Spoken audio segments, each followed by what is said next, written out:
Good morning, अस्सलाम वालेकुम, जुम्मा मुबारक, नया दिन मुबारक। एक नए दिन के साथ, एक नई शुरुआत के साथ मैं हूं महक असलम और मैं हूं सैयद फैसल करीम। जहाँ रहें खुश रहें, शाद रहें, आबाद रहें। आप सोच रहे होंगे कि आज हम इतनी दुआएं क्यों दे रहे हैं। तो जनाब, आप सबके लिए नेक जज्बात तो हम रखते हैं ही, इसका इज़हार भी होना चाहिए, क्योंकि हो सकता है हमारी अल्फाज किसी की ज़िंदगी पे हो जाएं असरअंदाज, इसमें कोई तब्दीली ले आए एक ऐसे माहौल में कि जहाँ उसे हर जानिब परेशानियों और मुश्किलात ने घेरे रखा है। हमारे अल्फाज उसके लिए बाद नसीम का झोंका साबित हो सकता है। क्या बात है। आज खुसूसी अफराद का आलमी दिन मनाया जा रहा है। वो खुसूसी अफराद जो ना सिर्फ हमारे मुआशरे का बहुत अहम हिस्सा है, बल्कि हमारे लिए मशअले राह है। यानी उनको हम देखते हैं, जब उनके बारे में हम बात करते हैं अपने सेट से, हमने कितनी ऐसी स्टोरीज पे बात की है, हमें हर दफ़ा एक सबक मिलता है हिम्मत ना हारने का।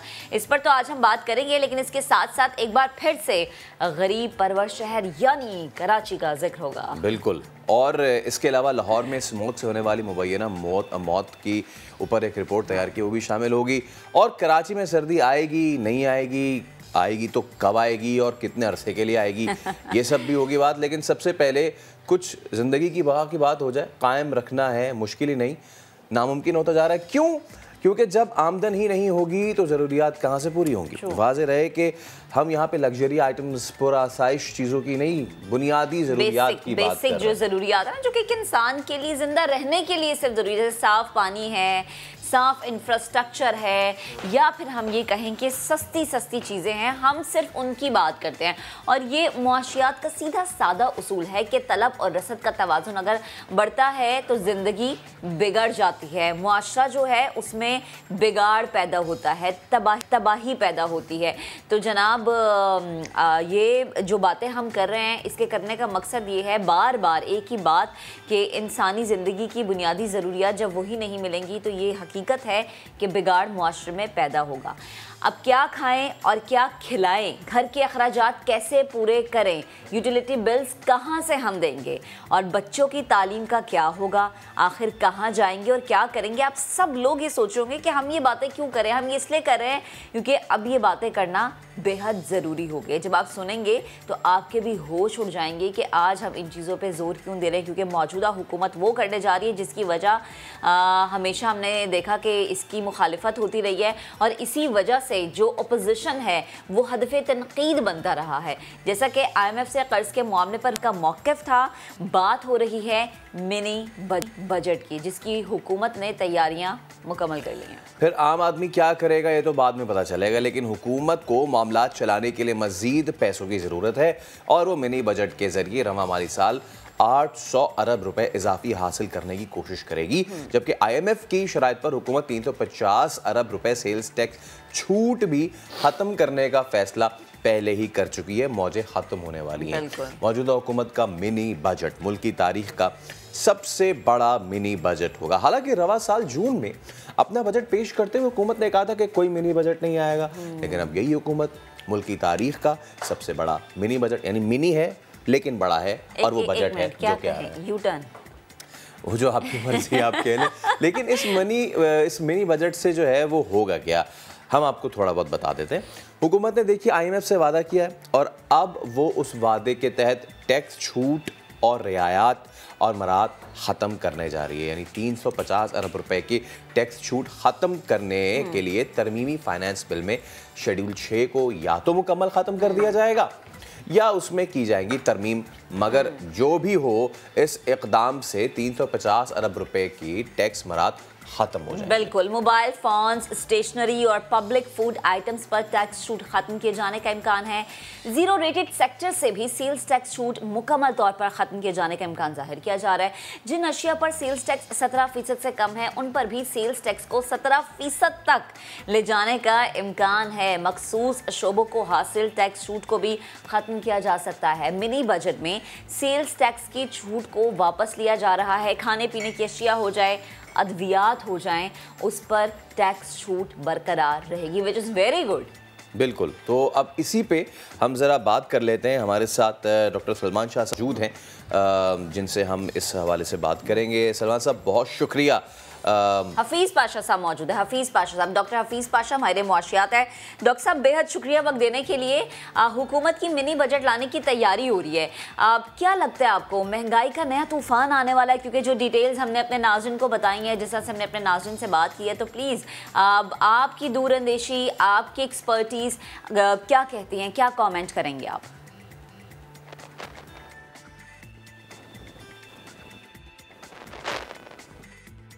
तो प्लीज़ मेरे इस सवाल का जवाब दीजिएगा। मिनी बजट की हम बात करें और याद रहे कि मौजूदा गवर्नमेंट ये कह चुकी थी कि मिनी बजट जो है वो हम नहीं लेकर आएंगे। बट अगेन अगर हम इसको ये कह दें कि मौजूदा गवर्नमेंट का एक यू टर्न है तो गलत नहीं होगा, क्योंकि अब मिनी बजट आ रहा है और मिनी बजट में सेल्स टैक्स की छूट को वापस लिया जा रहा है।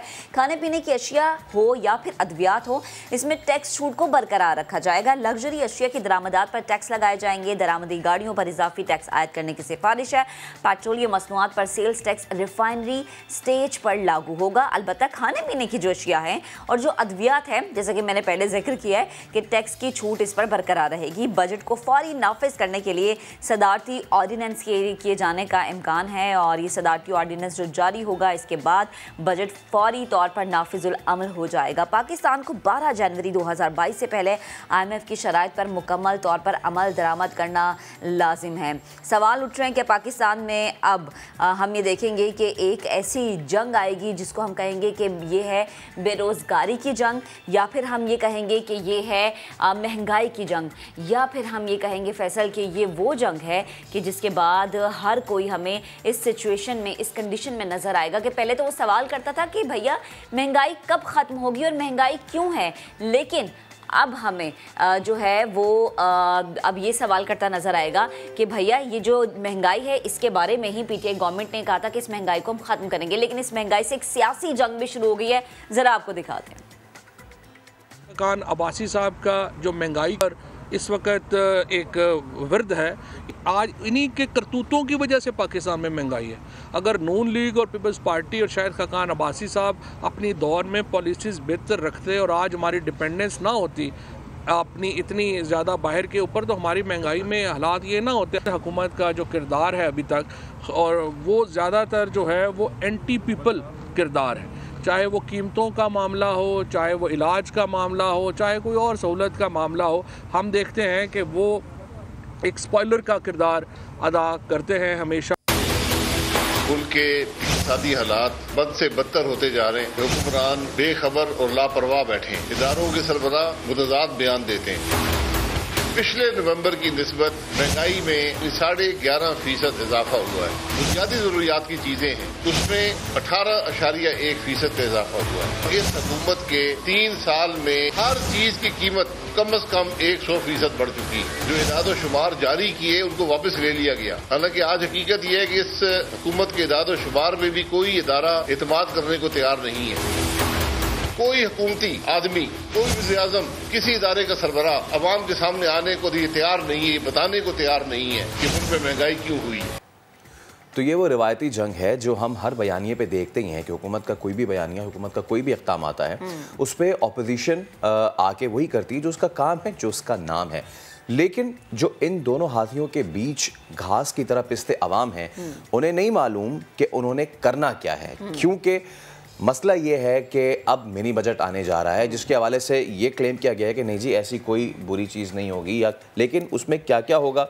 जो पैक्ड फूड आइटम्स हैं वो होने जा रहे हैं महंगे, जो कॉस्मेटिक्स है वो होंगे महंगे, और ये लग्जरी आइटम्स तो महंगे होंगे ही, लेकिन इसके बावजूद ये जो सेल्स टैक्स पे छूट थी जब ये ख़त्म होगी तो इसके रेपरकशंस जो हैं वो बहुत ज़्यादा होने और आप ये देखें कि जब हम बात करते हैं ना कि एक आम शहरी जो कि आपको वोट देता है, ठीक है, जो कि घर से निकलता है अपना हक राय दही इस्तेमाल करने के लिए, उसकी ज़िंदगी को आसान बनाना जिम्मेदारी है आपकी, क्योंकि आपने उससे वोट लिया है। तो चलें, जब हम ज़िंदगी को आसान करने की बात करते हैं तो दुनिया का एक सस्ता तरीन शहर है, 6 नंबर पर है, और दुनिया भर के ममालिक जो बड़े बड़े शहर हैं वहाँ पर लोग कैसी ज़िंदगी गुजार रहे हैं और वहाँ की बढ़ती कीमतें, या फिर हम ये कहें कारोबार हैं, रोज़गार हैं, माली मसाइल हैं, उन पर नज़र रखने वाले आलमी जरीदे द इकनॉमिक्स्ट, सही मैंने कहा है, इकोनॉमिस्ट ने 2021 में दुनिया के महंगे और सस्ते तरीन शहरों की फहरिस्त जारी की। अब इसमें कौन सा शहर है जो छठे नंबर पर है? वो गरीब परवर शहर। मैं बताऊं?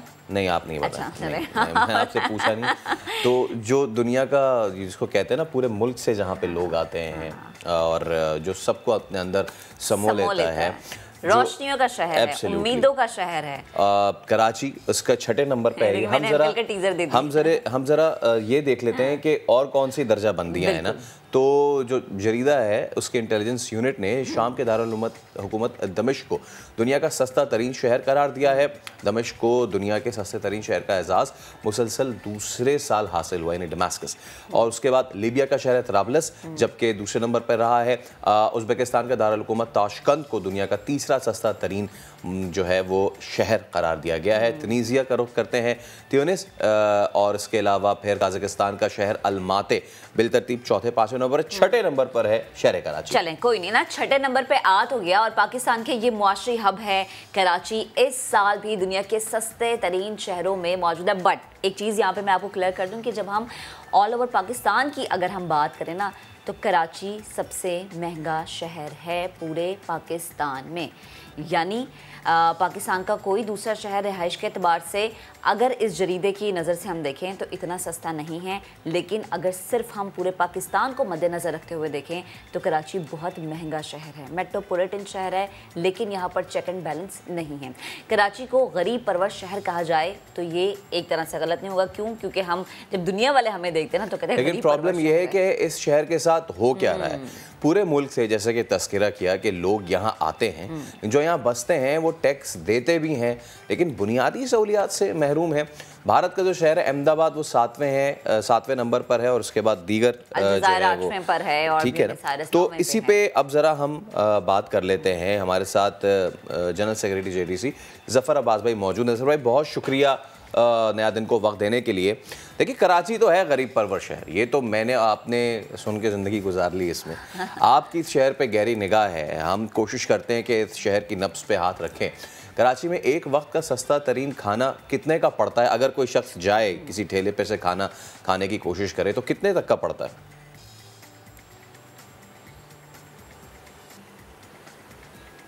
जी ज़फ़र भाई, आप सुन पा रहे हैं? आई थिंक शायद हमारी आवाज़ उन तक नहीं पहुंच पा रही। चलें जी, इस इशू को ज़रा रिजॉल्व कर दें कि हमारी आवाज़ उन तक पहुंच पाए और हम उनसे बात कर सकें। सो अगेन हम बात करें कराची की 2021 में दुनिया का सस्ता और महंगा तरीन शहर, यानी एक जो रिपोर्ट आई है उसमें अगर हम देखें तो कराची छठे नंबर पर है, और छठे नंबर पर इस लिहाज से है कि सस्ता तरीन शहर है।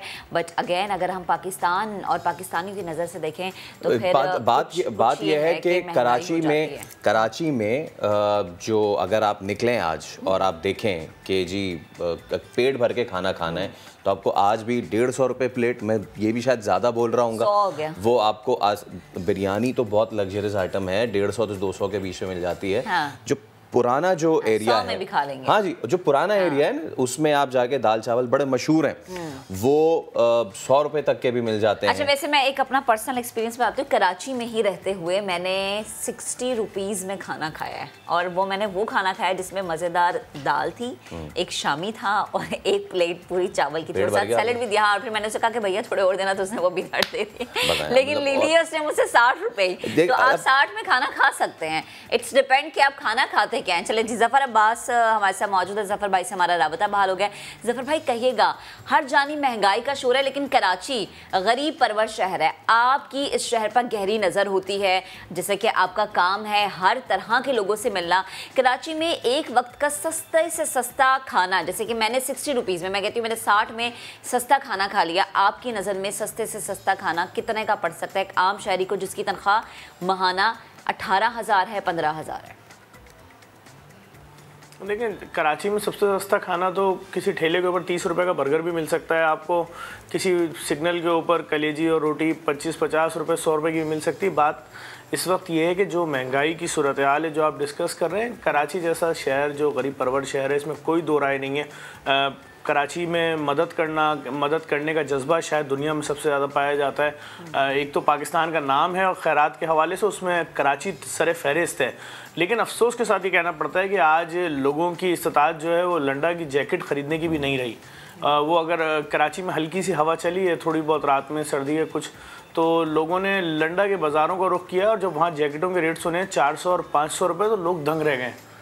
बात यह कि ऐसी सूरत हाल और लोगों की क़ुव्वत ख़रीद बिल्कुल ना होना और जिस तरह से बेरोज़गारी बढ़ रही है, जिस तरह से कोविड के बाद से कंपनियों ने लोगों की तनख्वाहें आधी की हैं या उनको निकाला है, या जो एक घर के अंदर अगर 3 लोग कमाते थे और आज एक आदमी कमा रहा है, उस पर जो लोड आया हुआ है, तो इन तमाम चीज़ों ने इस शहर का बहुत बुरा हाल कर दिया है। ज़फ़र भाई, जब जैसे आपने ख़ुद भी कहा कि यहाँ पे बड़ा सस्ता खाना भी मिल जाता है, प्लस ये भी कि आप और आपके जैसे दीगर इदारे वो भी हमा वक्त कोशां हैं कि वो भूख को मिटा सकें इस शहर से, गुर्बत को मिटा सकें, वो लोगों को शेल्टर और खाना फराहम कर सकें।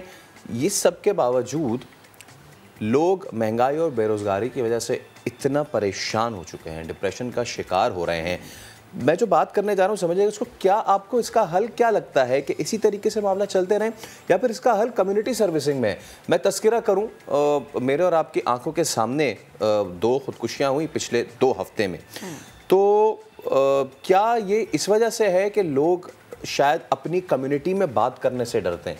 लोग उस सफ़ेद पोशी का सिर्फ भरम रखते हैं कि यार कहीं मेरी इज्जत जो है वो ख़राब ना हो जाए, तो या फिर ये कि दूसरों के सामने सवाल करने से, जैसे हम कहते हैं ना कि सवाल नहीं अक्सर अब हमारी कम्युनिटी में लोग कर पाते, तो आपकी नज़र में इसकी मेन रीज़न है क्या?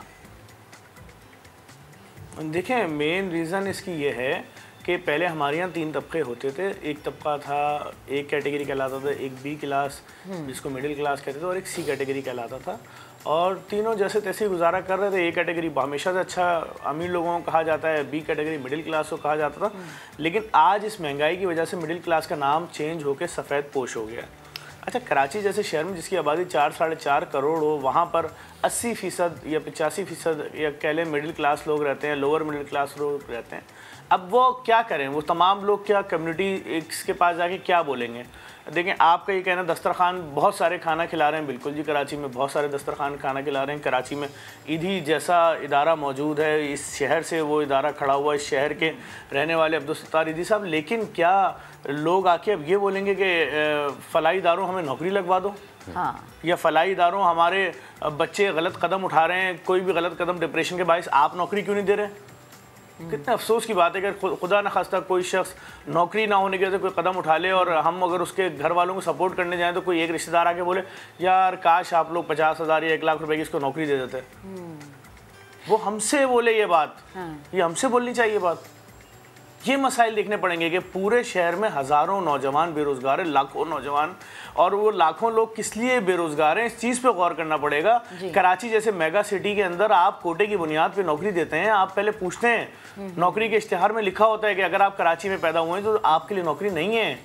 इस शहर में अर्बन, रूरल, ये सारे सिलसिले पूछे जाते हैं नौकरी से पहले। बात को समझना पड़ेगा कि कब तक ये सब चलेगा। ये तो 10 साल के लिए कोटा सिस्टम लगा था, आज तो 40 साल गुजर चुके हैं। जितने बच्चे पढ़ रहे हैं जामियात में, कई दफ़ा सैकड़ों दफ़ा बता चुका हूँ टीवी चैनल्स में, अपनी वीडियोस में, चाहे वो प्राइवेट यूनिवर्सिटीज़ हों, सर सैयद यूनिवर्सिटी है, अलीगढ़ यूनिवर्सिटी है, मोहम्मद अली जिन्ना यूनिवर्सिटी है, कोई भी यूनिवर्सिटी है, PF कीट है, जितनी भी हैं कॉलेज यूनिवर्सिटीज़, वहाँ से इंजीनियरिंग कर रहे हो या सरकारी यूनिवर्सिटी से पढ़ रहे हो, कराची यूनिवर्सिटी है, NAD है, कोई भी है, उसके बाद जब वो ग्रेजुएशन या मास्टर्स करके निकलेगा उसको नौकरी चाहिए कि नहीं चाहिए?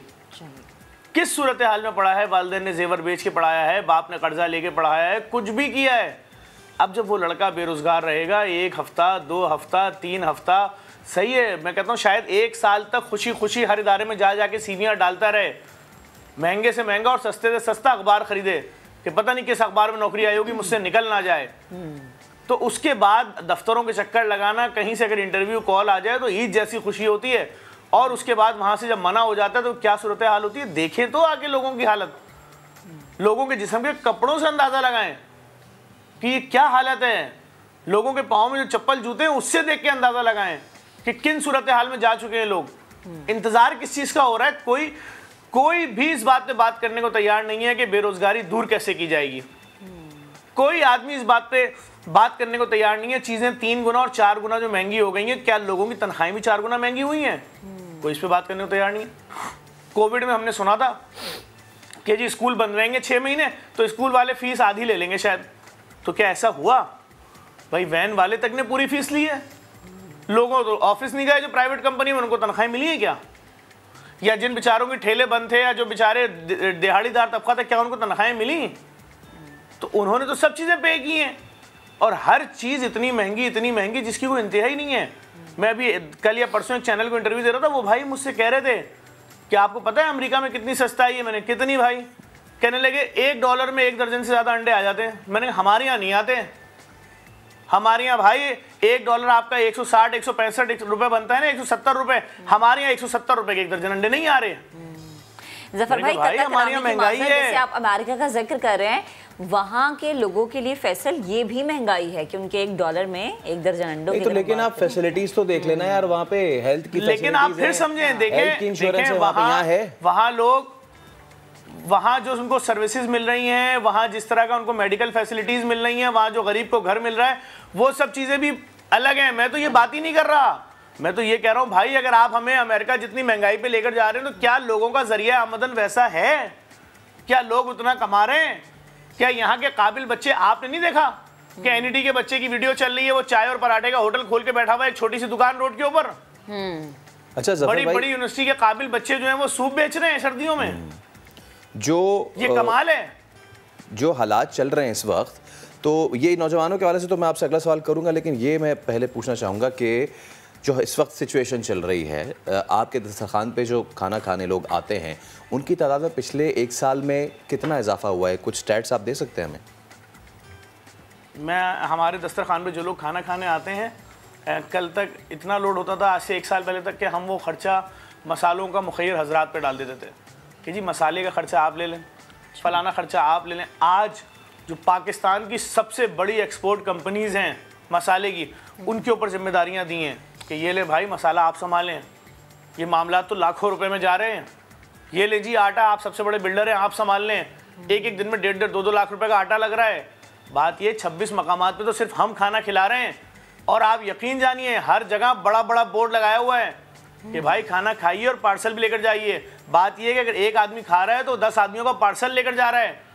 कोई करेगा क्या? एक शख्स घर से निकला है, वो 300 रुपए उसको चाहिए शहर में मोटरसाइकिल पर घूमने के लिए। खाली इतना महंगा पेट्रोल हो गया कि हर फैक्ट्री के दरवाजे पे जाए, पूछे कि आपके यहाँ क्या कोई फला पोस्ट की नौकरी है, कोई लोडर की नौकरी है, किसी चौकीदार की नौकरी है, मैं मास्टर्स आदमी हूँ। लोग बाइकों के ऊपर, यकीन करें, लोग बाइकों के ऊपर निहारी और कोरमा और बिरयानी ये सप्लाई कर रहे हैं, लोगों के घरों पे दे रहे हैं। आप उनको रोकिए, इधर आओ, फूड के राइडर इधर आओ। वो फूड का राइडर आएगा, पूछिएगा बेटा आपने तालीम क्यों नहीं हासिल की? तो बोलेगा मास्टर्स हूँ।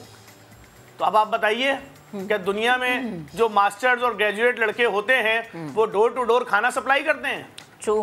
बात यह है कि यहाँ तो लोगों का इतना बुरा हाल है, लोग बेचारे दिन में एक नौकरी कर रहे हैं, रात में दूसरी नौकरी कर रहे हैं, उसके बाद भी अपनी बेटियों की फीस के लिए, अपने बच्चों की फीस के लिए लोगों से उधार मांगते फिर रहे हैं। बिल्कुल ऐसा। और उसके बाद जिनसे उधार ले लेते हैं बेचारे उनको फेस नहीं कर पाते। 6 महीने का बोल के लिया था, मस्जिद खाने और राशन के पीछे इतना उधार हो गया कि उसका उधार कैसे वापस करें। रिश्तेदारों को अलग नहीं फेस कर पा रहे, दोस्तों से अलग ताल्लुकात खराब हो रहे हैं, तकरीबात में अलग नहीं जा पा रहे, क्योंकि भाई उन्होंने तो हमारी बेटी की शादी में फला चीज गिफ्ट दी थी, आज उसकी बेटी की शादी, हमारे पास तो 100 रुपए नहीं है देने को। जफर भाई, आप किसी हद तक बिल्कुल दुरुस्त फरमा रहे हैं। जैसा कि आपने कहा ना कि तालीम जो है उसका मयार, और दूसरा आपने जितनी मर्जी तालीम हासिल की हो, अगर आज का नौजवान ये सोचता है कि बाइक राइडर की भी नौकरी मिल रही है ना, मुझे मिल जाए, क्योंकि हमने पिछले दिनों जिक्र किया था कि एक एमफिल किया हुआ नौजवान चपड़ासी की नौकरी तक करने के लिए तैयार है। मैं जानना चाह रही हूँ वो फिगर कि अगर आपके दस्तरखान पे कल 5000 लोग आते थे तो आज के उनकी तादाद 10,000 तक पहुंच गई है। और अगर ऐसा है तो बहुत ज़्यादा ये जो अलमिया है, ये जो जन्म ले रहा है, ये लम्हा फिक्री है। देखिए, आप सिर्फ एक दस्तरखान की बात कर रहे हैं, मैं कह रहा हूँ हर दस्तरखान पे 10 गुना लोड बढ़ चुका है।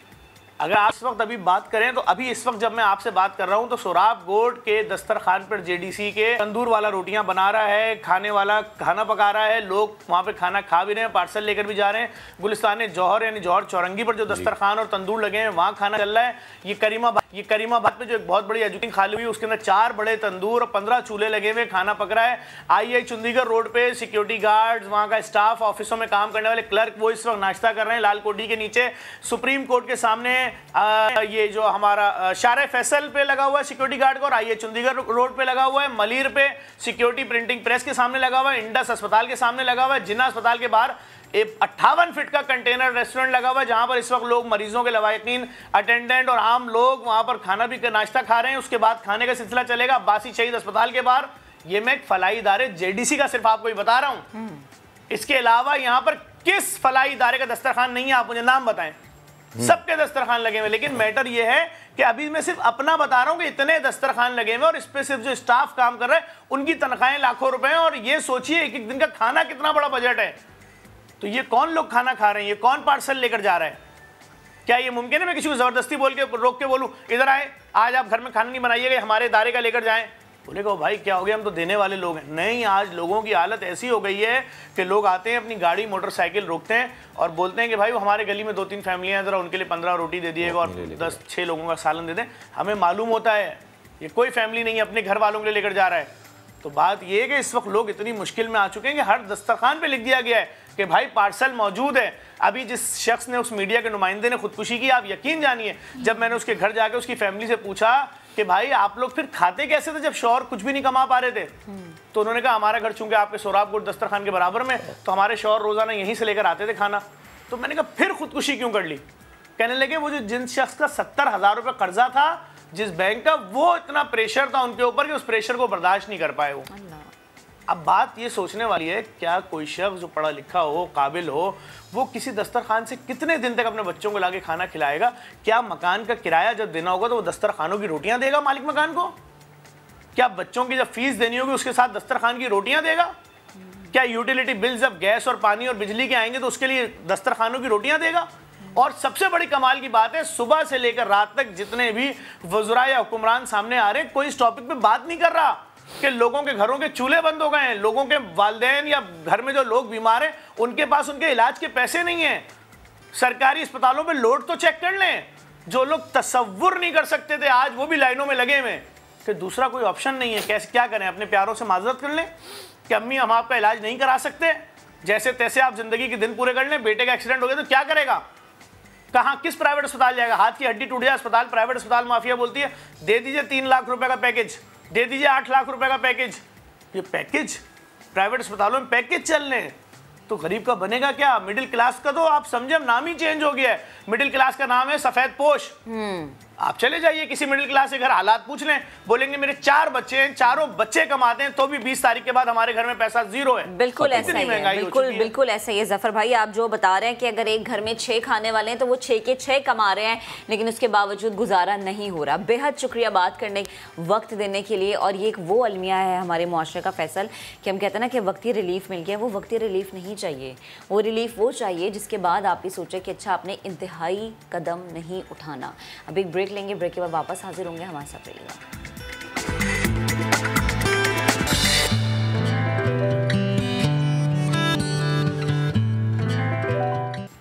Welcome back. अब मौसम का जिक्र करें और अगर कराची की बात करें, सर्दी आ गई है लेकिन अभी मुकम्मल तौर पर इसके असरात महसूस है। मैं भी ढूंढ रहा हूँ। हाँ, ढूंढता है, कोई नजर नहीं आ रही। होता यही है कि सर्दी जो है वो उस रूठी हसीना की तरह हो गई है जो कभी हाँ करती है और कभी ना।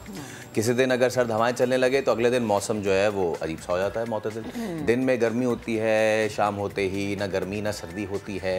लेकिन क्या होता है ये समझ नहीं आता है। एक अजीब सी कंफ्यूजन होती है। ये कराची की सर्दी और मोहब्बत कुछ एक जैसे ही आगे अजीब सी सिचुएशन है, समझ नहीं आ रही। दिल में तो आती है, समझ नहीं आती। समझ नहीं, वन साइडेड सर्दी इसको हम कह सकते हैं कि समझ में नहीं आती कि ये सर्दी है भी या नहीं। लेकिन अब होगा क्या? होगा ये कि महकमा मौसमियात का कहना है कि कराची का मौसम आइंदा चंद रोज में सर्द होने का इम्कान है, यानी वीकेंड जो है वो सर्द होगा, ठंडा ठंडा वीकेंड गुजर सकता है। और आज के बाद मतलब जब फ्राइडे होता है ना तो हमारी खुशी तो इसलिए भी ज़्यादा होती है क्योंकि हमें पता होता है कि अब वीकेंड शुरू हो गया है। अच्छा जी, इस पर बात करने के लिए सरदार सरफराज साहब हमारे साथ मौजूद हैं और उनसे हम जानते हैं कि कराची में एक तो ये कि एक तूफ़ान बनने जा रहा है जवाद नाम का, उस पर भी बात करेंगे। सरदार साहब, सबसे पहले कराची के मौसम पर मैं आपसे कॉमेंट लेना चाहूँगी, सर्दी कब आएगी या आपकी नज़र में भी सर्दी आ चुकी है, बस दिखाई नहीं दे रही, समझ में नहीं आ रही कि सर्दी है या नहीं है?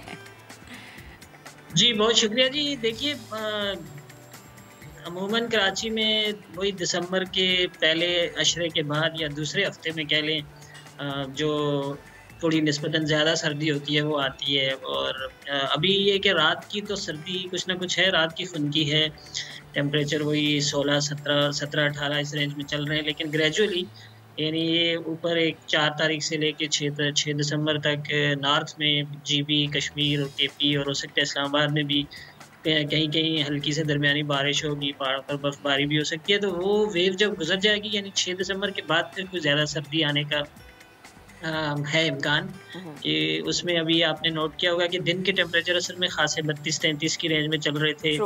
और अब ये कि ग्रेजुअली वो भी नीचे आएंगे, जब वो मिड 20s में आ जाएंगे यानी 24-26 की रेंज में, और फिर रात के टेम्परेचर सिंगल डिजिट के करीब यानी 10-12 डिग्री तक। तो ये उम्मीद है कि दिसंबर के मिड तक जाके इस तरह की सिचुएशन होगी और फिर आपको सर्दी ज़्यादा देखने को मिलेगी। और ये कितने अरसे के लिए होगी सर्दी? क्योंकि कराची की सर्दी तो होती ऐसी है कि अभी आप बस जैकेट निकाल ही रहे होते हैं कि सर्दी वापस चली जाती है। तो कितने वक्त के लिए होगी, इसका टाइम पीरियड कितना होगा?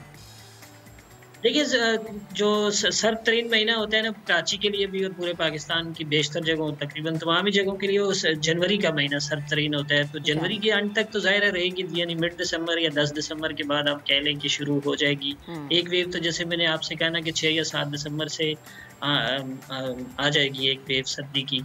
और ज़ाहिर है फिर मुस्तकिल नहीं रहती कराची में, ज़रा सी विंड अगर चेंज जिस दिन हो जाए तो फिर उसके असरात कम हो जाते हैं, लेकिन जनवरी के एंड तक एटलीस्ट रहेगी।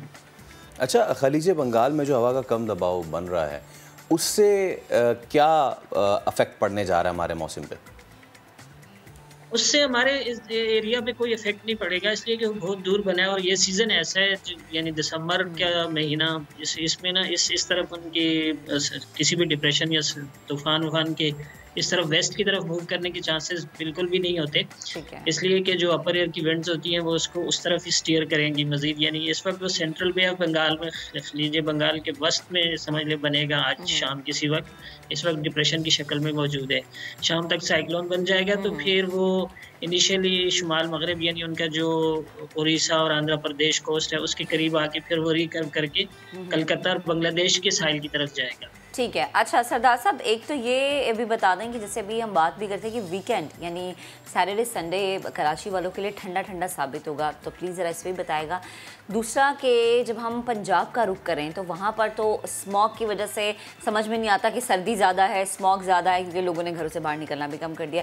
आने वाले दिनों में, इस वीकेंड पे, नेक्स्ट वीक में पंजाब का मौसम कैसा रहेगा? मज़ीद ठंड होगी क्योंकि वहाँ की ठंड अभी तक खुश्क है, बारिश नहीं हो रही।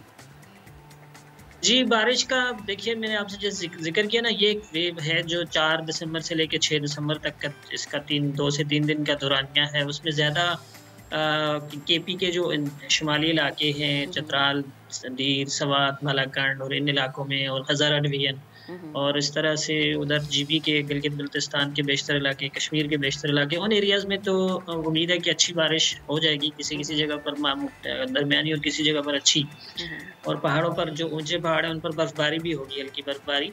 और इस्लामाबाद तक में उम्मीद है कि इस स्पेल में कुछ ना कुछ हल्की या कहीं दरमियानी बारिश इस्लामाबाद में भी हो सकती है। ठीक है। इस्लामाबाद और फिर नीचे आ जाए आप गुजरांवाला और सियालकोट तक, और हो सकता है लाहौर में भी कुछ छींटे वींटे पड़ जाएं। लेकिन आपने जो स्मोक का जिक्र किया तो वो तो एक तरह से उस एरिया के लिए बड़ा स्पेसिफिक सा फिनोमेना है। वो तो पूरा ये महीना और अगला महीना, यानी वो तो जनवरी के एंड तक, बल्कि फरवरी के मिड तक ये इसी तरह से ऑन एंड ऑफ चलता रहेगा। सही है। और इस सीज़न में कुछ ज़्यादा, असल में इस विंटर सीज़न में कुछ जो बहुत ज़्यादा बारिशें मुतवक्के नहीं है। उसकी वजह ये है कि पैसिफिक ओशन में जो एक फिनोमेना बन जाता है, मामूल से कम टेम्परेचर रहते हैं, लानीना जिसे हम कहते हैं, तो उसके असरात ये होते हैं कि हमारे यहाँ विंटर सीज़न की बारिशें कम हो जाती हैं। सही है। सरदार सरफराज साहब, बेहद शुक्रिया वक्त देने के लिए, गुफ्तगू करने के। जैसे हम विंटर सीज़न की बात करते हैं ना, तो ये कहना बेहद ज़रूरी है कि हम ये सोचते हैं कि अच्छा बारिश होगी तो शायद ठंड में इजाफा हो जाएगा, लेकिन अक्सर जगहों पर ऐसा नहीं होता। जैसे आप एक्सपीरियंस करें रावलपिंडी, या आप एक्सपीरियंस करें गुजरांवाला या फैसलाबाद। चलें जी आगे बढ़ते हैं, हम ज़रा लाहौर का भी जिक्र कर लेते हैं। क्या होने जा रहा है? क्योंकि जब मौसम सर्द होता है तो हर मौसम के अपने फल और अपने फूल होते हैं, तो इसी तरह खूबसूरती होती है हर मौसम की। तो गुले दाऊदी की नुमाइश की तैयारियां जो हैं वो लाहौर में जारी हैं। अब खुशरंग फूलों ने जीलानी पार्क के माहौल को और भी खूबसूरत बना दिया और जिस तरफ नजर जाती है ना, फितरत की रंगीनियां हमें एक दिलकश नज़ारा पेश करती हुई नजर आती हैं। इंतहाई खूबसूरत माहौल होता है जब ये एग्जीबिशन लगती है। आयशा तक ये रिपोर्ट आपको दिखाएंगे। खुशनुमा फूल, मुअत्तर फिजाएं और रंगों की बहार। जिलानी पार्क में गुले दाऊदी की नुमाइश सजने को है तैयार। कौसे कज़ा के रंग बिखेरते फूल जहां सर्द रुत की नवीद सुना रहे हैं, वहीं फितरत की रंगीनियों का मुंह बोलता सबूत भी है। जिलानी पार्क में 200 इकसाम के 15 से जायद रंगों के 8000 पौधे नुमाइश के लिए सजाए जा रहे हैं। माली इसकी पूरी एक साल जो है पूरी देखभाल करते हैं, इसको बनाते हैं इस फूल को, और जैसे ही सर्दी थोड़ी सी बढ़ती है ये फूल जो है अपने पूरे जोबन पे आ जाता है और फिर इसको जो है हम लोग यहाँ पे एग्जीबिशन के लिए रख देते हैं। शहरियों का कहना है कि फूल तो होते ही खूबसूरत हैं, मगर गुले दाऊदी अपनी दिलकशी और रंगों के हवाले से एक अलग ही मुकाम रखता है। हम जिलानी पार्क में आए हैं दोस्तों के साथ, तो बड़ा अच्छा लगा है, काफ़ी खूबसूरत फूल भी देखे हैं। ये एक तरह से ट्रीट है लाहौरियों के लिए जो हॉर्टिकल्चर सोसाइटी और PHA मिल के उनको देता है। नुमाइश का इफ्तिताह 7 दिसंबर को होगा, मगर अभी से ही लोग इस खूबसूरत शाहकार का नजारा करने पहुंच रहे हैं। 400 खिले गुले दाऊदी के फूल ना चाहते हुए भी लोगों को अपनी तरफ मुतवज्जो कर रहे हैं। ये खुशनुमा फूल मजीद 10 रोज तक लोगों को दावत नजारा देते रहेंगे। कैमरामैन जवाद यहिया के साथ आयशा समा, लाहौर। तो फिर अभी एक ब्रेक लेंगे, ब्रेक के उस पर हाजिर होंगे तो मजीद बहुत अहम स्टोरीज है आपके साथ शेयर करने के लिए, हमारे साथ रहिए।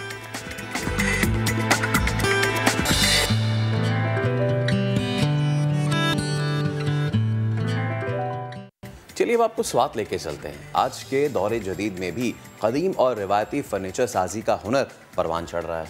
खूबसूरत नक्शो निगार से मुज़य्यन फर्नीचर पायदारी में भी अपनी मिसाल आप है। सैयद शहाबुद्दीन की रिपोर्ट में जानिए।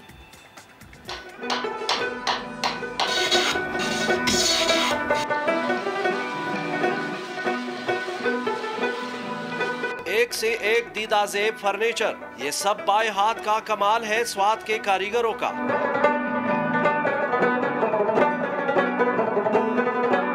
26 साला इकरामुल्लाह 13 साल से अपने आबाई पेशे से वाबस्ता है, जहां उसके साथ कई कारीगर भी लकड़ी को कंधा करके इस पर खूबसूरत नक्शनिगार और गुलकारियां करके चारपाइयां, सोफे और कुर्सियां बनाते हैं। पायदारी ऐसी के पूरी खित्ते में मांग है। ये हुनर हमारे आबा और अजदाद का हुनर है, हमने उससे सीखा है। पहले ये लकड़ जो है हम उसको काटते हैं, फिर इसमें कंदकारी करके इसकी डिज़ाइन बनाती है। ये लोगों की डिमांड पर हम तैयार करते हैं। पाकिस्तान के लोग भी पसंद करते हैं, बाहर से भी लोग आते हैं इसको पसंद करते हैं। स्वात के हर इलाके में रेडीमेड फर्नीचर की शोरूम्स हैं, लेकिन ज्यादातर लोग हाथ से बने रिवायती फर्नीचर को ही तरजीह देते हैं। मार्केट में तो रेडीमेड फर्नीचर बहुत ज़्यादा है, लेकिन ये फर्नीचर जो है हाथों से बनाई हुई फर्नीचर है और ये फ़ायदार भी है, एंटीक है और रिवायती टाइप है, ट्रेडिशनल। तो इस वजह से हम सब लोग जो है इसकी तरफ ज़्यादा तवज्जो देते हैं और इसको ज़्यादातर पसंद करते हैं। फर्नीचर की पूरी सीट की कीमत 2 लाख से 3.5 लाख रुपए है, जबकि डिमांड पर अलग अलग पीस भी तैयार किए जाते हैं। लकड़ी को खराश तराश कर दीदाजेब फर्नीचर तैयार करना स्वात के कारीगरों का कमाल फन है।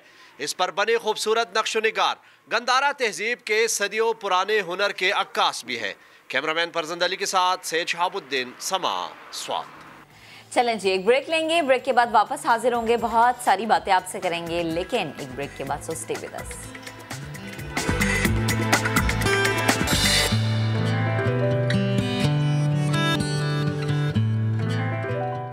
Welcome back.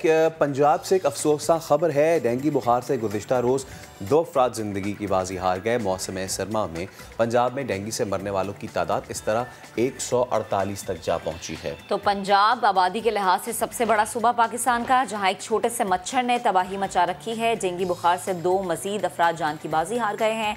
डेंगू से हलाकत लाहौर और ननकाना साहब से रिपोर्ट हुई है। रवां साल की बात की जाए तो पंजाब में डेंगू से 148 हलाकतें हो चुकी हैं। गुज़श्ता रोज़ पंजाब से 48 और स्पेशली लाहौर से अगर बात करें तो 31 डेंगू मरीज़ रिपोर्ट हुए हैं।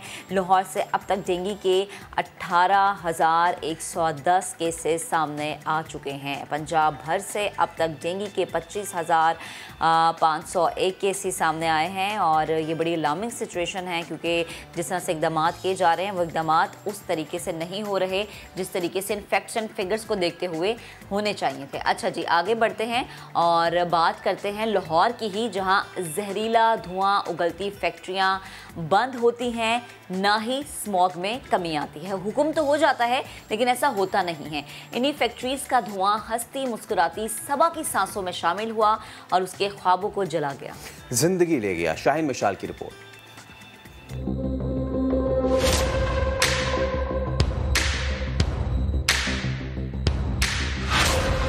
लाहौर मर रहा है।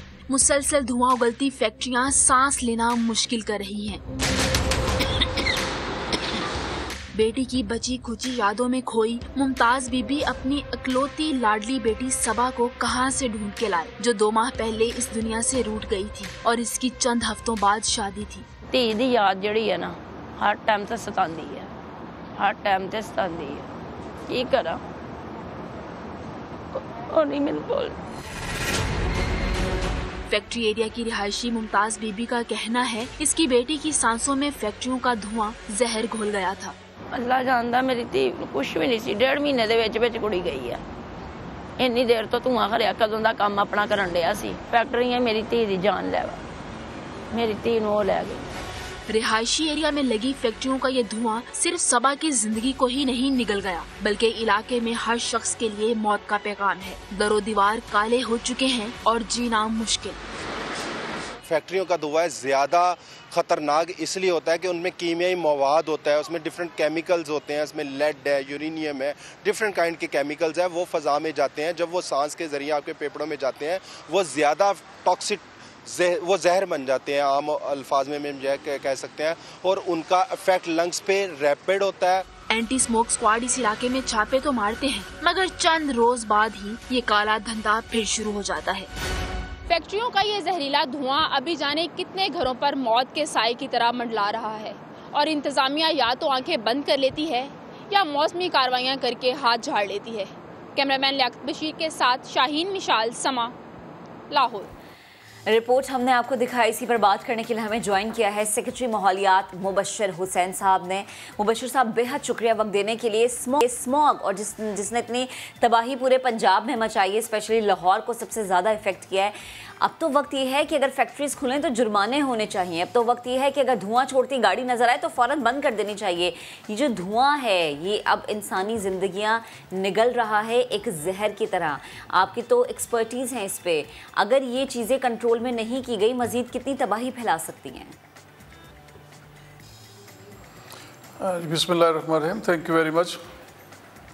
पहली बात ये कि जिस तरह आपने जिक्र किया कि इस तरह की गाड़ियाँ बंद होनी चाहिए, फैक्ट्रियाँ सील होनी चाहिए, तो उस सिलसिले में ये अर्ज़ है कि पंजाब गवर्नमेंट ने जो अभी तक एक्शंस लिए हैं, हमने पिछले कोई 1.5 माह के अंदर सिर्फ एनवायरमेंटल प्रोटेक्शन डिपार्टमेंट जो है एनवायरमेंट, इसी ने तकरीबन 1000 के करीब जो गाड़ियां हैं वो ट्रैफिक पुलिस के साथ मिल के उनको इम्पाउंड कर दिया है।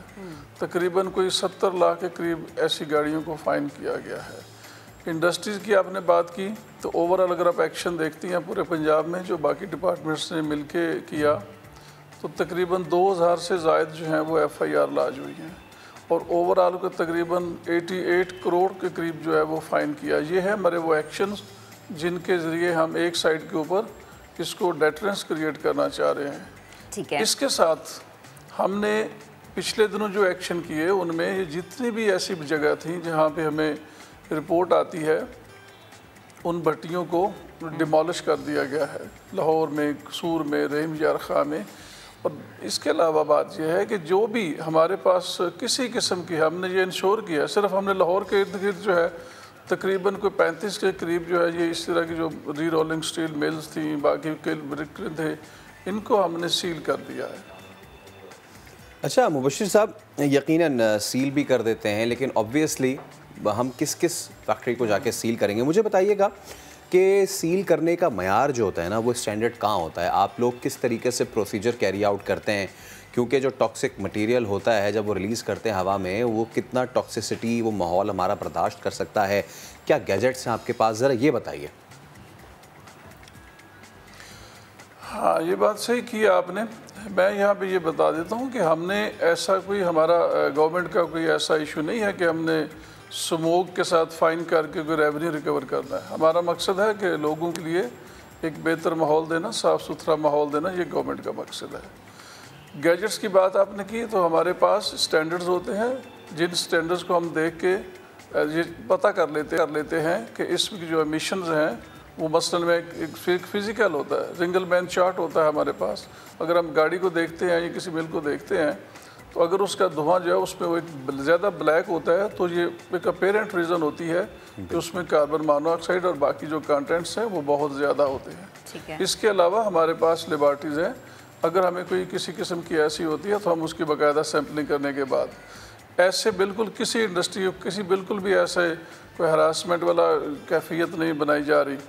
हाँ, जहाँ पे जो इंडस्ट्री एक जो परमिसिबल लेवल है एमिशंस का उसको ऑब्ज़र्व कर रही है, उन्हें लगाए हुए हैं उसको एमिशन कंट्रोल करने के गैजेट्स, उनके ख़िलाफ़ कोई एक्शन नहीं लिया जाता। जहाँ पे ये होता है कि जो उन एनवायरमेंटल जो क्वालिटी स्टैंडर्ड्स हैं उनको ऑब्ज़र्व नहीं कर रही, उनके ख़िलाफ़ एक्शन लिया जाता है। अच्छा, मुबशिर साहब, ये मुझे बताइए कि जो हमारा ये एमिशन है जहरीली गैसों का या फिर इवन कार्बन मोनोऑक्साइड का, तो वो आपने क्या गेज किया है? गाड़ियों से ज़्यादा आता है या फिर ये जो फैक्ट्रीज़ हैं इस तरफ से ज़्यादा आ रहा है? जी बिल्कुल, बड़ा सही आपने क्वेश्चन किया, it's a very pertinent question, कि जो हमारे पास जिसकी वजह से हम ज़्यादा ये बात कर रहे हैं, स्मोक का जो फैक्टर हम बता रहे हैं जिसकी वजह से ये हुआ, स्मोक जो है, ये स्मोक और फॉग को जब मिल जाते हैं दोनों, तो ये स्मोक का एक सिचुएशन पैदा हो जाती है। अब स्मोक में जो तकरीबन जो सर्वे किया गया 2018 में अपोर्शनमेंट के लिए, उसके मुताबिक तकरीबन 43% जो स्मोक है या जो पोल्यूशन, एयर पोल्यूशन काज हो रही होती है, वो व्हीकुलर एमिशन से है। 25% जो है वो इंडस्ट्री की तरफ से है, जिसमें ब्रिक किलन का रोल जो है, कंट्रीब्यूशन जो है वो कोई तकरीबन 7 से 8% तक होता है। और इसके अलावा 20% जो है वो एग्रीकल्चर से है, जिसमें ज़्यादा स्टबल बर्निंग है एक फैक्टर, और इसके अलावा बाकी भी वेस्ट हैं। लेकिन इसमें एक फिनोमेना क्रॉस बॉर्डर भी है, और वो 10 से 12% जो है वो एक क्रॉस बॉर्डर फिनोमेना है, जो कि stubble burning cross the border होती है। सही है। सर, ये जो आप क्रॉस द बॉर्डर की बात करें, ये तो यकीनन एक मेजर फैक्ट अगर हम इसको कहें तो गलत नहीं होगा। मुझे ये भी समझाएगा कि स्पेशली पंजाब गवर्नमेंट इस हवाले से मज़ीद क्या क्या इकदाम लेने का सोच रही है। पहली तो चीज़ जो कि मेरी नज़र में कि चेक एंड बैलेंस बहुत ज़्यादा स्ट्रॉन्ग होना चाहिए, बजाय इसके कि कोई ख़ुद आपको रिपोर्ट करे।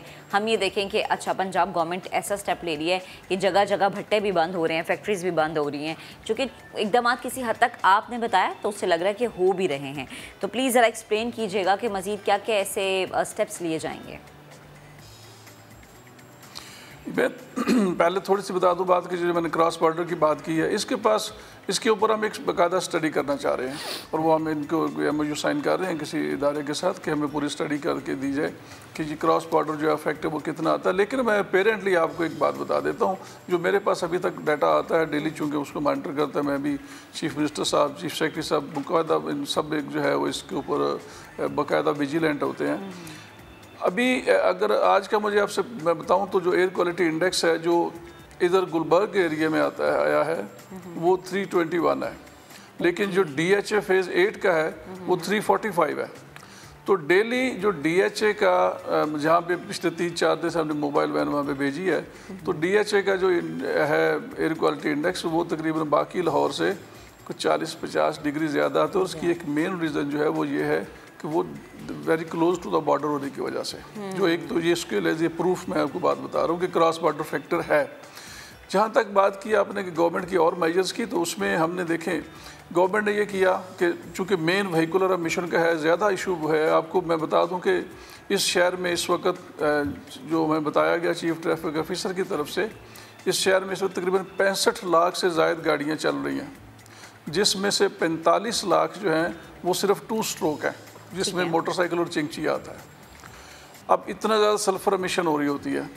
इसके अलावा हमने क्या किया, इसलिए हमने यूरो 5 को इंट्रोड्यूस कराया। लाहौर में इस वक्त आपको यूरो 5 मिल रहा है। एक बात, भट्टों की तरफ हमने क्या किया कि भट्टों को जिगजैग टेक्नोलॉजी होती है जिसमें एमिशन कंट्रोल्ड एमिशन निकलती है, उसके ऊपर कन्वर्ट किया।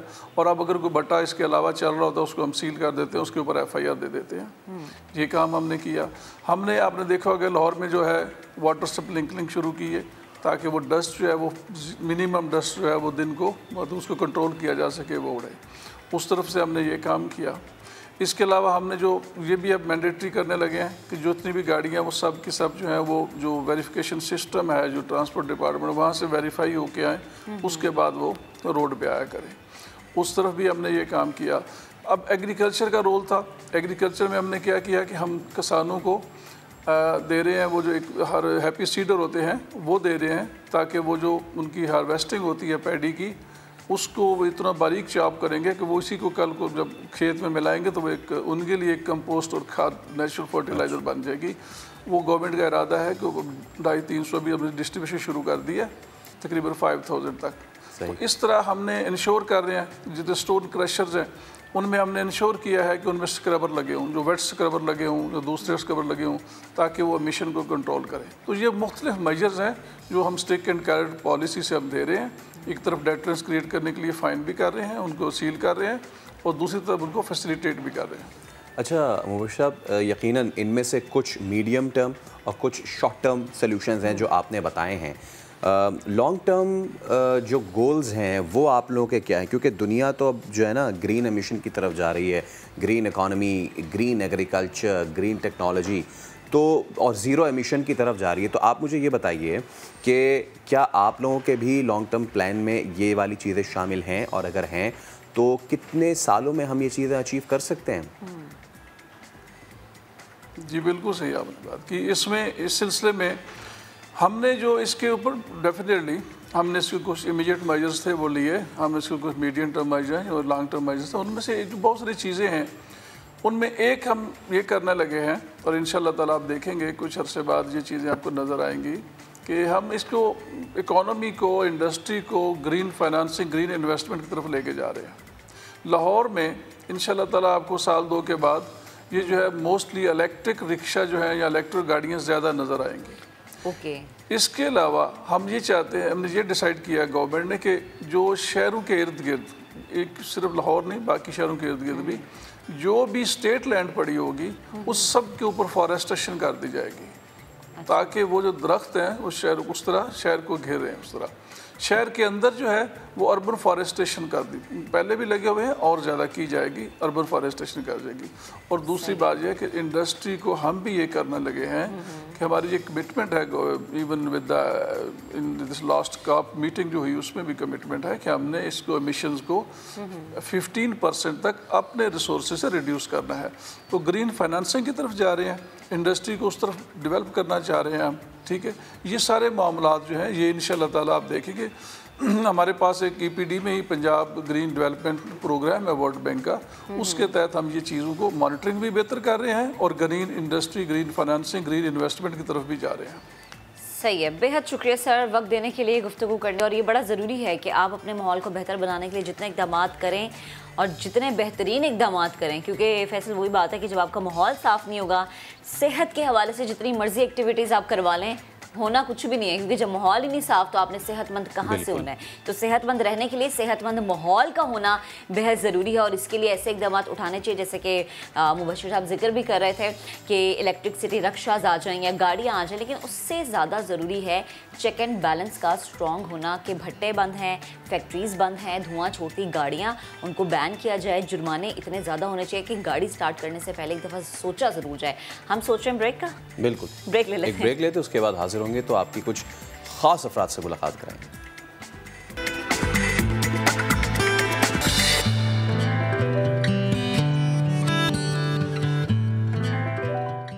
Welcome back. अभी खबर आपको देंगे अहम पाक सरजमीन पार्टी के बाद तहरीक इंसाफ ने भी सिंध लोकल गवर्नमेंट तरमीमी बिल सिंध हाई कोर्ट में चैलेंज कर दिया है। दरख्वास्त में ये मौक़िफ़ इख्तियार किया गया है कि सिंध लोकल गवर्नमेंट तरमीमी बिल आइन के खिलाफ है, इसलिए इसे कालादम करार दिया जाए। बात करेंगे अपने नुमाइंदे इरफानुल हक से। जी इरफान। देखिए फैसल, मुख्तलिफ आइन की दरख्वास्त का हवाला दिया गया है। इस दरख्वास्त में कहा गया है कि जो आइन का आर्टिकल 7 है, 8 है, 17 है, 32 है और 140A है, ये वो शिकें हैं आइन की जिसकी खिलाफ वर्जी की गई है। जो मकामी हुकूमतों से जो बुनियादी इख्तियारात थे वो भी छीन लिए गए हैं। सेहत और तालीम के इख्तियारात छीन लिए गए हैं। सीक्रेट बैलेट के जरिए मेयर का इंतखाब कराया जाएगा और इस तरह एक करप्शन का रास्ता खोला जाएगा। हलीम आदिल शेख और खुर्रम शहर-ए-ज़मान ने अपनी दरख्वास्त में मजीद कहा है कि ये जो पूरा निज़ाम नया लाया जा रहा है बल्दियाती तरमीमी बिल और के जरिए, ये दरअसल पीपल्स पार्टी कब्जा करना चाहती है उन इलाकों पर भी जहाँ पर उनका वोट बैंक नहीं है। इसलिए कराची बिलखुसूस और बिलूम पूरे सिंध में पीपल्स पार्टी इस तरह कब्जा करना चाहती है। इसलिए इस बिल को न सिर्फ गैर कानूनी करार दिया जाए, इसको कलअदम करार देकर दरख्वास्त मंजूर की जाए। आज दरख्वास्त दायर कर दी गई है बाकायदा PTI की जानिब से। इम्कान है कि पीर या मंगल को इसकी समाअत हो सकेगी। इरफान, आप अपडेट कर रहे थे, बहुत ही अहम मामला है। तो पाक सरजमीन पार्टी के बाद तहरीक इंसाफ ने भी सिंध लोकल गवर्नमेंट तरमीमी बिल सिंध हाई कोर्ट में चैलेंज कर दिया है और दरख्वास्त में ये मौक़िफ़ इख्तियार किया गया है कि सिंध लोकल गवर्नमेंट तरमीमी बिल आइन के ख़िलाफ़ है, इसलिए इसे कल अदम करार दे दिया जाए। आगे बढ़ते हैं। आज है एक ख़ास दिन और ये ख़ास दिन है ख़ास लोगों का। International day of person with special abilities मनाया जा रहा है। इसका मकसद ऐसे अफराद को मुआशरे के लिए करामत शहरी बनाने के लिए इक़दामात करना है। अक़वाम मुत्तहिदा ने यह दिन मनाने का फ़ैसला 1982 में किया। इसकी जनरल असम्बली में बाकायदा मंजूरी दी गई थी। एक गैर सरकारी तंजीम के मुताबिक तरक्की पजीर ममालिक की तमाम आबादी में 20% से ज़ायद लोग स्पेशल हैं, जबकि WHO का कहना है कि दुनिया की 15% आबादी स्पेशल अफराद पर मुश्तमिल है। लेकिन अगर वसी मानों में बात करें तो हर शख्स ही स्पेशल है, यानी स्पेशल होने की शरह 100% है। आम तौर पर जिस्मानी या ज़हनी अवारिस का शिकार अफराद को स्पेशल पर्सन में शुमार किया जाता है, जबकि आलमी इदारा सेहत कहता है कि काम को सही तरीके से सरअंजाम ना देने वाले भी इसी दायरे में आते हैं। लेकिन हम इस चीज़ को बिल्कुल भी नहीं मानते, क्योंकि जिस तरीके से काम ये लोग सरअंजाम देते हैं शायद आम लोग भी नहीं दे पाते हैं। तो सबसे पहले गेस्ट्स को इंट्रोड्यूस कराने से पहले हम अटक आपको लिए चलेंगे। छोटे छोटे प्यारे प्यारे स्पेशल बच्चे हैं हाँ, और इनकी सलाहियतें देखकर आप भी हैरान रह जाएंगे। फारूक हसन बुखारी ने एक रिपोर्ट तैयार की, वो आपको दिखाते हैं। खुदा करे कि मेरी अर्ज़े पाक पर उतरे, वो फस्ल गुल जैसे अंदेशे ज़वाल न हो।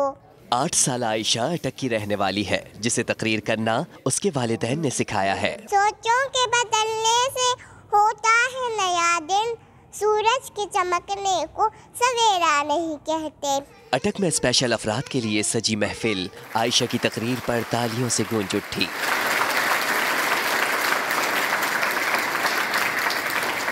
मगर इस बच्ची ने हाथों में एक बैनर थाम रखा था, समा को अपने मुतालिबात भी बताए।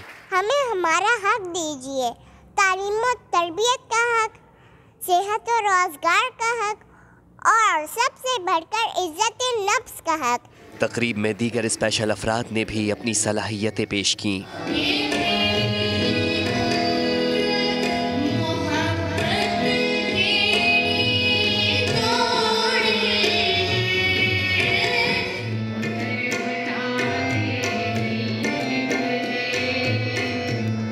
स्पेशल अफराद ने मुतालिबा किया कि उन्हें मुलाजमतें फराहम की जाए। हमारा जो कोटा है 3% वो बहुत कम है, इसको बढ़ा के 6% करना चाहिए, क्योंकि हमारी आबादी स्पेशल पर्सन की बहुत ज़्यादा है। पढ़े लिखे लोग मौजूद हैं, मेरे पास डबल MA MPhil वाले लोग मौजूद हैं जिनको नौकरियाँ नहीं मिलती। मैं गुजारिश करूँगा कि नाबीना और मजदूर अफराद के लिए हुकूमत कुछ करे। स्पेशल बच्चों में व्हील चेयर और दीगर इनामात भी तकसीम किए गए। अटक से रिपोर्ट थी। अब जरा लाहौर का रुख करते हैं। लाहौर में भी एक ऐसा इदारा है जो स्पेशल अफराद को मुख्तलिफ हुनर सिखाकर उन्हें मुआशरे में बहुत ही ज़्यादा स्पेशल बना देता है। आयशा आता रिपोर्ट कर रही हैं। खुसूसी अफराद खुसूसी तवज्जो के तलबगार और हैं तख्लीकी सलाहियतों से मालामाल। लाहौर का इदारा बहाली मासूरा, जहाँ खुसूसी अफराद को मुआशरे का बाइज्जत शहरी बनाने के लिए इन्हें मुख्तलिफ हुनर सिखाए जाते हैं।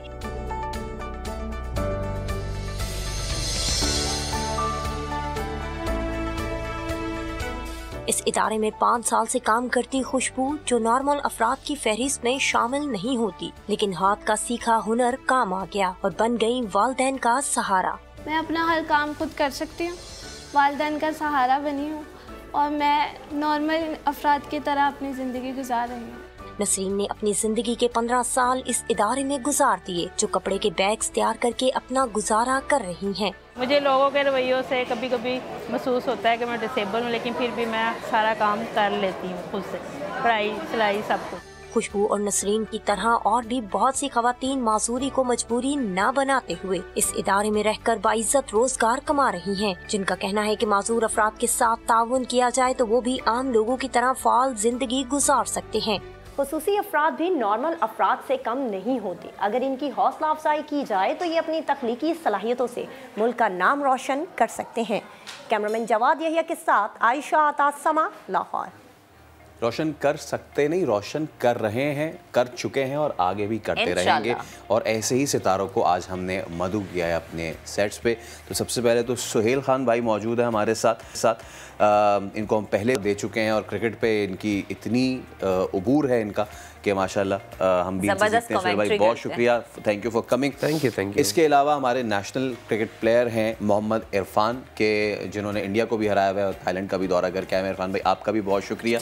इरफान भाई जो हैं वो सिर्फ क्रिकेट नहीं खेलते हैं, वो टेनिस भी खेलते हैं, ठीक है। और इसके अलावा खातीन जो हैं बिल्कुल प्यारी सी सादिया मौजूद हैं। सादिया के आप देख भी सकते हैं कि मेडल्स भी सजे हुए 2019 में जो गेम्स हुए थे यूएई में, वहाँ पे साइकिलिंग में इन्होंने मेडल जीते हैं। और इसके अलावा मिसेस तनवीर ज़िया हैं कि जो समाजी रहनुमा हैं, वो भी हमें ज्वाइन कर रही हैं। आप सबका बेहद शुक्रिया, थैंक यू सो मच। वैसे तो हर दिन आपका है, लेकिन आज आपको नया दिन की तरफ से आपका भी दिन मुबारक हो। एक तो स्पेशल हमने सोचा हम अपना नया दिन आज स्पेशल बनाएंगे। स्पेशल मेहमानों को बुला के। तो जनाब खवातीन से आगाज करते हैं। आप करें, बिल्कुल ठीक है। चलें सादिया आपसे बात करते हैं, कैसी हैं आप? जी अल्लाह का शुक्र, आप सुनाओ? अल्हम्दुलिल्लाह बिल्कुल ठीक ठाक। आज माशाल्लाह बड़ी प्यारी भी आप लग रही हैं, गले में मेडल्स भी आपने सजाए हुए हैं। मुझे ये बताएं कि मेडल्स जीतना सोचा था कभी कि गले में मेडल्स होंगे और फिर नया दिन में भी जाऊंगी? मैंने तो बहुत मेरे फर्स्ट टाइम जब मैं अबू धाबी में गई तो वहाँ पर मैं बहुत वो कोशिश करती थी कि नहीं मैं जीतूँ। अच्छा। कि मैं जीत कर हूँ। और फिर मैंने 5 किलोमीटर चलाई थी रेस में। मैंने तो लेकिन बहुत की थी और मुश्किल भी थी ना, है ना। और जो लोग सादिया को देख रहे हैं वो सीखेंगे कि मुश्किलों से हारना नहीं है। किन किन को हराया आपने वहाँ पे? हर किसी को हरा दिया भाई, ये जज्बा होना चाहिए। अच्छा जी, कोई सामने ना है। तनवीर ज़िया जो है उनसे उन्हें भी शामिल गुफ्तगू करते हैं।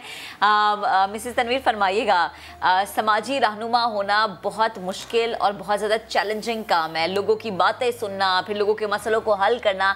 तो प्लीज़ मैं चाहूँगी कि आपका जो ये खूबसूरत सफ़र है, इस सफ़र के बारे में जो कैमरे के उस पर खूबसूरत लोग बैठे हैं, आप उन्हें बताएं।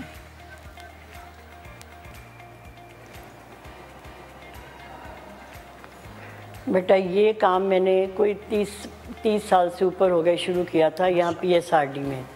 और उसके बाद 2007 में हमने ये स्किल डेवलपमेंट शुरू किया उन बच्चों के लिए जो कि एकेडमिकली वीक बच्चे हमारे स्कूल के थे, उनको लेके और उनको हमने स्किल सिखाई। और उसके बाद अब ये पोजीशन है कि ये काम हमने कुछ उनको सबसे पहले अखबार पे बैग्स बनाने सिखाए और उसके बाद अब ये है कि ऐसा हमारे डिफरेंट ब्रांड्स में हमारे ये बैग्स जाते हैं बन के, एनवेलोप्स जाते हैं, बैग्स जाते हैं और डस्ट बैग्स जाते हैं। और माशाल्लाह हमारी इस दफ़ा सेल जो है ना 19 लाख हुई है। जब शुरू में 500 रुपये से हमने शुरू किया, 150 से शुरू किया इस तरह। और अब और एक बच्चा हमारा मिनिमम जो है वो 5000 और मैक्सिमम इस दफ़ा 61,000 एक फैमिली ने कमाया।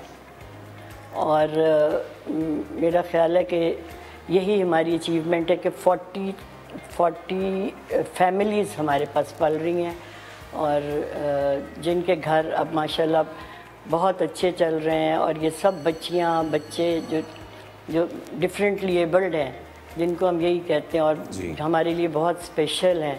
और बहुत बच्चों ने अपने बाइक्स खरीद लिए हैं इसी पैसों से, प्लॉट्स ले लिए हैं और बहुत अच्छा मेरा ख्याल है ये मेरी ज़िंदगी का निचोड़ यही है और ये मेरी सक्सेस स्टोरी मैं अपनी ज़िंदगी की यही समझती हूँ। ज़बरदस्त मैम, ये तो अच्छी बात की है, यानी कि मुल्क के लिए मेडल्स लाने से लेके अपना घर चलाने तक कहीं भी पीछे नहीं है हम। तो एक और बड़े ज़बरदस्त गेस्ट है हमारे साथ, इरफान भाई। सर कैसे हैं? ठीक ठाक हैं, खैरियत से हैं? ज़रा बताएं कि बैट्समैन हैं कि बॉलर हैं? बिस्मिल्लाह, सबसे पहले तो समा को और आप पूरी टीम को थैंक्स करते हैं कि आज जो हमारा आलमी दिन है उस पर हमने यहाँ पे मदू किया। और मेरा ताल्लुक पाकिस्तान व्हीलचेयर क्रिकेट टीम और पैरा स्पोर्ट टेनिस से है, तो बिल्कुल मैं ऑलराउंडर हूँ। हाँ, क्योंकि ऐसा ऑलराउंडर जो बैटिंग करते हैं, बॉलिंग करते हैं, टाइम लगे तो टेनिस भी खेलें। हाँ, वैसे बॉलिंग मेरा शोबा है और जब बैटिंग आती है तो बैटिंग भी कर लेते हैं, सब कुछ करते हैं। नंबर 1 फील्डर हूँ, ठीक है। जो भी मेरे पास अगर बॉल आती है तो बैट्समैन डरता है कि दूसरा रन नहीं ले, हाँ, नहीं आएगी सीधी। अच्छा, कहाँ के दौरे कर चुके हैं और क्या क्या अभी तक जो है वो? वैसे तो अल्हम्दुलिल्लाह पाकिस्तान में जितने सिटी हैं वहाँ दौरा कर चुके हैं, लेकिन वैसे थाईलैंड गए थे हम, ठीक है, 2017 में। तो वहाँ पे कॉन्फ्रेंस थी इंटरनेशनल वर्ल्ड डिसेबल डे के हवाले से, तो 10 ममालिक ने हिस्सा लिया था, तो वहाँ पे हमें भी पार्टिसिपेट का मौका मिला था। हाँ हाँ, अच्छा, ये इंडिया से ज़्यादा मुकाबला उस पर मैं आपसे बात करूंगा, लेकिन अभी मैं जो अगला मेहमान को इंट्रोड्यूस कराने जा रहा हूँ उनको उनके तरीके से हम अनाउंस करते हैं। और इस वक्त आप हमारे सामने देख सकते हैं, तेज़ भागते हुए आ रहे हैं, अंपायर को क्रॉस किया और हाथ घुमाते ही हमारे दाहिने हाथ पे बैठे हुए हैं जनाब सोहेल भाई। कैसे हैं सर? कैसे? ठीक ठाक है? मैं परफेक्टली फाइन एंड शाइन, और हमारे तमाम व्यूअर्स भी होप्स हो के फाइन एंड शाइन ही होंगे। सबसे पहले मैं ये कहना चाहूँगा कि ये जो आज तो एक डे मनाया जा रहा है, बहुत ही एक हर साल ही मनाया जाता है, बट मेरा ख़्याल ये है और मेरी हमेशा कहने की बात ये होती है कि ये जो डिसेबिलिटीज़ हैं, ये डिफरेंटली एबल जो भी कहा जाता है, असल डिसेबिलिटी ये सब नहीं है। असल डिसेबिलिटी है एहसास कमतरी, बिल्कुल, जो हमें बहुत ज़्यादा नॉर्मल लोगों में बहुत ज़्यादा पाई जाती है। क्योंकि हमारे यहाँ मैंने देखा है कि लोग बहुत सारे मामलात में स्टेप्स जो है वो नहीं ले पाते अपनी ज़िंदगी में कामयाबियाँ हासिल करने के लिए, तो हम कोशिश करते हैं कि उन्हें ये बताएं। और मैं हमेशा एक लोगों को ये कहता हूँ कि अगर आपके अराउंड लिटरली कोई एक नॉर्मल बंदा भी मौजूद है और लिटरली अगर आपको लग रहा है ना कि वो एहसास कमतरी का शिकार है, तो वो भी फिर अनफॉर्चुनेटली ही सही, लेकिन वो भी फिर एक डिसेबिलिटी वही है।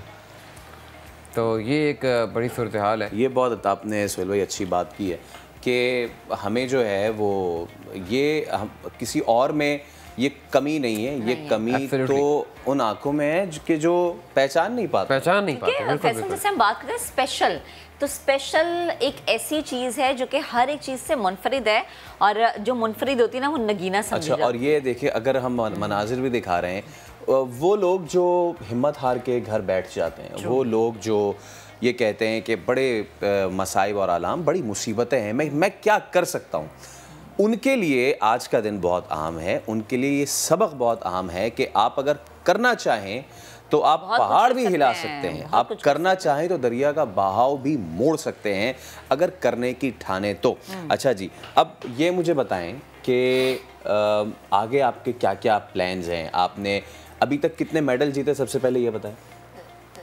3 मेडल जीते, जैसे कि रेस में 1 किलोमीटर और रेस में 2 किलोमीटर और रेस में 5 किलोमीटर। अरे वाह भाई, अच्छा, तो मजीद आमदों का मैंने सबको हरा दिया। हाँ, तो सबको हराने के बाद पीछे क्या रह जाता है जो करना है? मैं बताता हूँ, जब सबको आप हरा देते हैं, उसके बाद आपका मुकाबला अपने आप से होता है कि अपने रिकॉर्ड्स आपने तोड़ने हैं, अपने आप को मजीद बेहतर करें, है ना? ऐसा है। अच्छा सादी, मुझे बताओ, खाना वगैरह पका लेती हो? ये आप पका लेती हैं? हाँ, ये नहीं रोक दूंगा। ये आपको नहीं पूछना चाहिए, आपको इनसे पूछना चाहिए, ठीक है? और आप अब जवाब दें। हाँ, चले, मैं खाना खा लेती हूँ बहुत अच्छा। हाँ, पकाना बिल्कुल नहीं। तो फिर मंगा ले, फिर बाद में ये खत्म होने वाला है, इसके बाद मंगा ले। इनके बाद हम इनको बड़ी अच्छी जगह पे खाना खिलाने के लिए भेजेंगे। अच्छा सादी, मुझे बताएं कि घर में कौन कौन है और कैसे सपोर्ट किया आपको घर वालों ने? घर में 2 ट्विंस है भाई और एक मैं। अच्छा, इकलौती बहन? जी। फिर तो बड़ी लाडली होगी, सारी बातें मनवाती होगी, है ना? सबसे ज़्यादा नखरे किससे उठवाती हो? अम्मा से, अब्बा से, दोनों से? जी दोनों दे। ये होता है ना इकलौती बहन होने का। अच्छा जी, मिसेस तनवीर भी हमारे साथ है। मिसेस तनवीर, जब हमने आपके सफ़र की कहानी सुनी और आपने कहा कि ये एक सेल्फ सेटिस्फेक्शन है, बट अगेन जो हमारी सोसाइटी के, अगर मैं ये कहूँ कि बीमार जहनीत के लोग हैं ना, कि जो कि जिनको ये नया भीरे नज़र ही नहीं आते, तो शायद गलत नहीं होगा, इस पर अगर आप एक कॉमेंट करना चाहें, या फिर आपके इस पूरी जर्नी में कुछ ऐसे कॉमेंट जो कि आपको सुनने के लिए मिलते थे और दुख होता था, लेकिन आप कहती थी नहीं, हिम्मत मैंने नहीं हारनी और मैंने बहुत ही ज्यादा स्पेशल काम करके दिखाना है।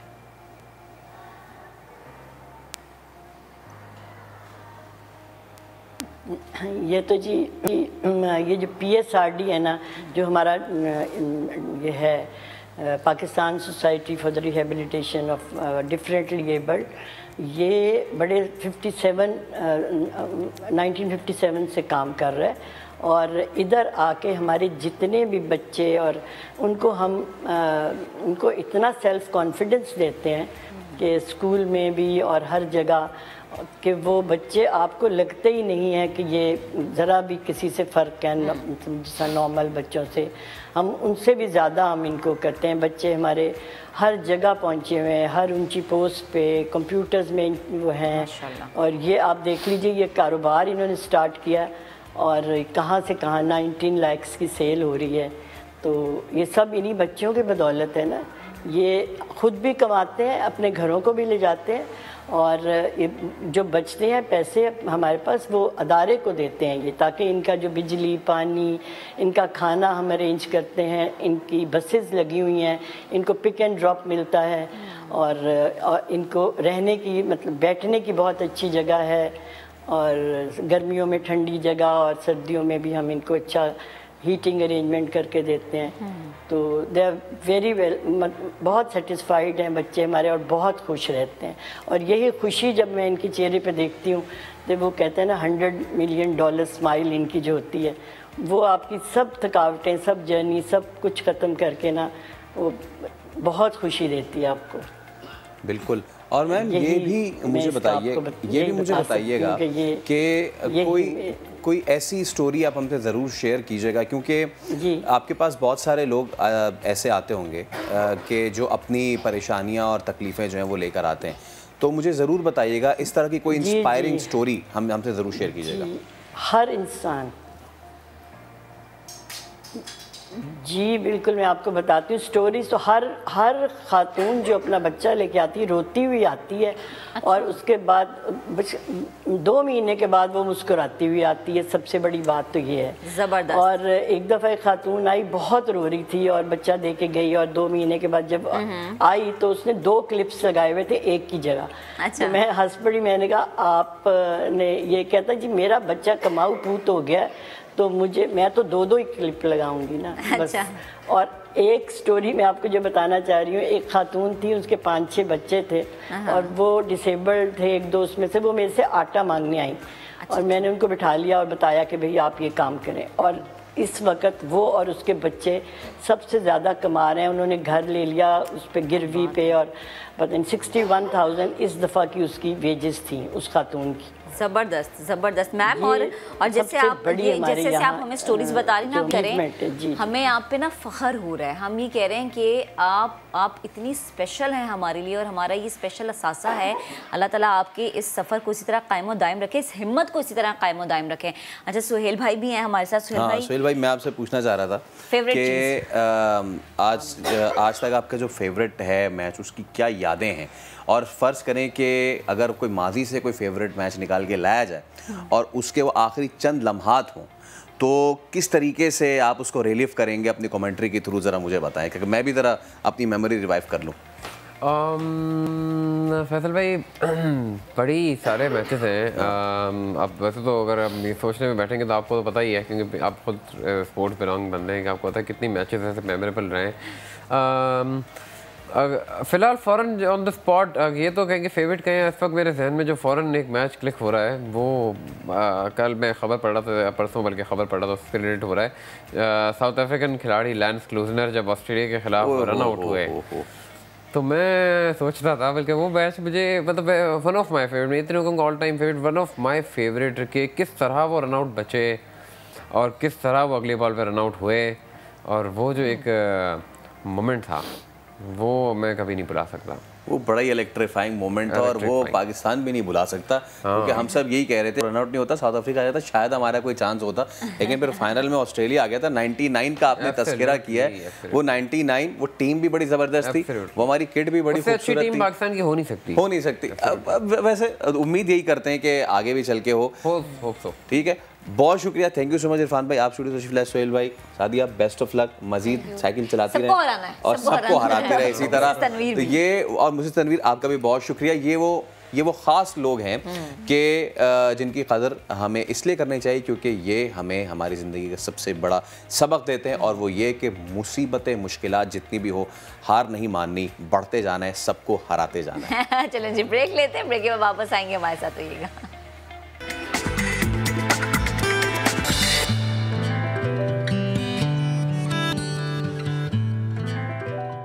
ओके जी, वापस हम आ गए हैं और इस्लामाबाद से हम आपको खबर देंगे जहां इलेक्शन कमीशन में आजम स्वाति के इल्ज़ामात पर तौहीन अदालत के केस की समाअत हुई है, और फवाद चौधरी के बाद आजम स्वाति ने भी अपने मुतनाज़ बयान पर इलेक्शन कमीशन से मुआफ़ी मांग ली है। मेंबर सिंध निसार दुरानी ने सवाल किया कि आजम स्वाति खुद कहाँ है, और वकील ने जवाब दिया है कि उन्हें अचानक कोयटा जाना पड़ा है। इलेक्शन कमीशन ने आजम स्वाति को 22 दिसंबर को ज़ाती हैसियत में भी तलब कर लिया है।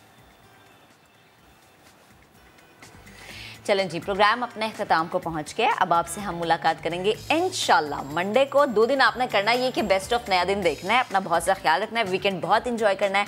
हो सकता है कराची में सर्दी हो जाए, हो सकता है कई लोग कराची से बाहर घूमने चले जाएं, हो सकता है कई लोग खाने में चले जाएं, तो अपना बहुत सा ख्याल रखें। अल्लाह हाफ़िज़। Thanks for spelling.